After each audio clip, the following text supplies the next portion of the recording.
বিচার বিভাগীয় কর্মকর্তাবৃন্দ, delegation of the European Union to Bangladesh, Mr. Michael Miller, representative of UNDP, Mr. Stephen Miller, honorable ambassadors এবং উপস্থিত সুধীমণ্ডলী, আসসালামু আলাইকুম। বক্তব্যের শুরুতেই আমি আপনাদের কাছে একটু দুঃখ প্রকাশ করতে চাই। আমার আসার কথা ছিল এই অনুষ্ঠানে 11টার সময়, কিন্তু আসতে একটু দেরি হয়ে গিয়েছে। অফিসে একটি জরুরি কাজ সারতে গিয়ে একটু সময় লেগে গিয়েছে, সেই জন্য আমি আন্তরিকভাবে দুঃখিত আপনাদের কাছে। সকল উপস্থিতিবৃন্দ, আমাদের সংবিধানের 27 নম্বর অনুচ্ছেদে বলা হয়েছে সব নাগরিক আইনের দৃষ্টিতে সমান এবং আইনের সমান আশ্রয় লাভের অধিকারী। আমাদের সংবিধানের এই বিধান জাতিসংঘের মানবাধিকারের সর্বজনীন ঘোষণাপত্রের 7 অনুচ্ছেদেরই প্রতিফলন। বর্তমান সরকার বিশ্বাস করে অ্যাক্সেস টু জাস্টিস প্রতিটি নাগরিকের সাংবিধানিক অধিকার। রাষ্ট্রের কোনো নাগরিক অর্থের অভাবে আইনের আশ্রয় কিংবা ন্যায্য বিচার থেকে বঞ্চিত থাকবে, এটি একটি গণতান্ত্রিক রাষ্ট্রে কোনোভাবেই কাম্য বা প্রত্যাশিত নয়। রাজনৈতিক প্রতিহিংসার শিকার হয়ে আমাকেও দীর্ঘদিন কারাগারে থাকতে হয়েছে। তখন আমি নিজে কারাগারে এমন অনেককে দেখেছি যারা শুধুমাত্র আর্থিকভাবে অসচ্ছল হওয়ার কারণে বছরের পর বছর ধরে বিনা বিচারে কারাগারে থাকতে বাধ্য হচ্ছেন বা হয়েছেন। আর্থিকভাবে অসচ্ছল হওয়ার কারণে বছরের পর বছর ধরে বিনা বিচারে কারাগারে থাকতে বাধ্য হচ্ছেন বা হয়েছেন। একজন মানুষ অর্থের অভাবে ন্যায় বিচার থেকে বঞ্চিত হওয়া একটি গণতান্ত্রিক রাষ্ট্রের কাম্য নয়। অবশ্যই এমন বাস্তবতায় আজকের এই আলোচনা বিশেষ তাৎপর্যপূর্ণ।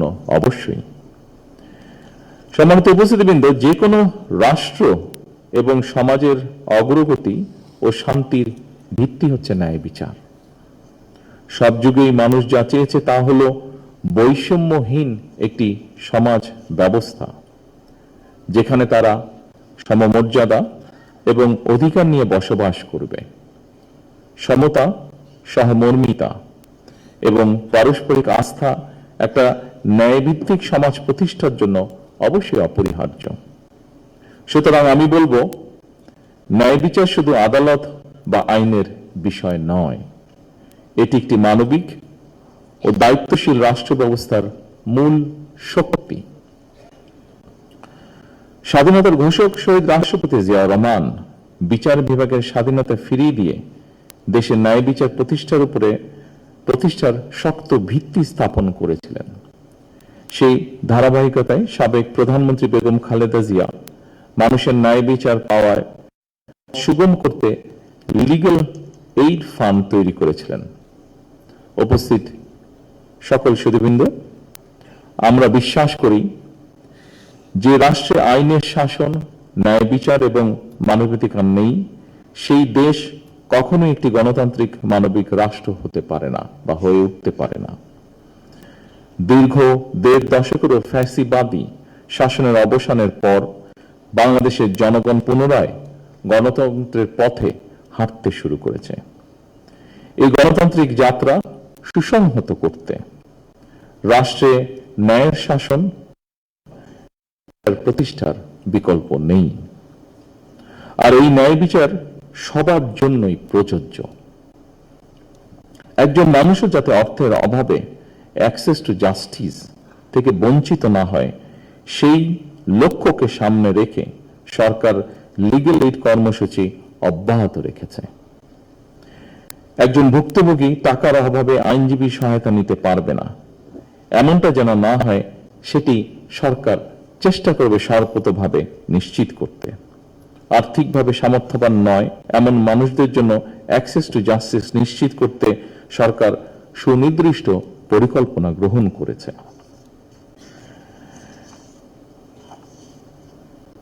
সম্মানিত উপস্থিতিবৃন্দ, ন্যায় বিচারের কথা শুধু আইনের বইয়ে নয়, এটি প্রতিটি মানুষের জীবনেই সত্য এবং বাস্তব হয়ে উঠুক, এটি বর্তমান সরকারের প্রত্যাশা।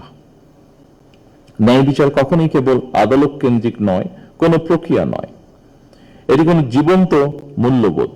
এটি একটি জীবন্ত মূল্যবোধ যা রাষ্ট্রের প্রতিটি নীতি, প্রতিটি সিদ্ধান্ত এবং প্রতিটি প্রতিষ্ঠানের কার্যক্রমে অবশ্যই প্রতিফলিত হওয়া প্রয়োজন। ন্যায়প্রণতা তখনই অর্থবহ হয়ে ওঠে যখন আইন মানুষের উপর প্রয়োগের একটি যান্ত্রিক উপায় না হয়ে বরং তাদের মর্যাদা সংরক্ষণ এবং প্রাপ্ত অধিকার নিশ্চিত করার একটি গভীর নৈতিক অঙ্গীকারের রূপ নেয়। বাংলাদেশের রাষ্ট্র গঠনের ইতিহাসেও এই ন্যায়বোধ একটি শক্তিশালী প্রেরণা হিসেবে কাজ করেছে। যেহেতু ন্যায় বিচার প্রাপ্তি প্রতিটি মানুষের সাংবিধানিক অধিকার, যেহেতু সেই অধিকার যাতে প্রত্যেকটি মানুষ চর্চা করতে পারে, তাদেরকে সরকার যথাসাধ্য লিগ্যাল এইড দিবে।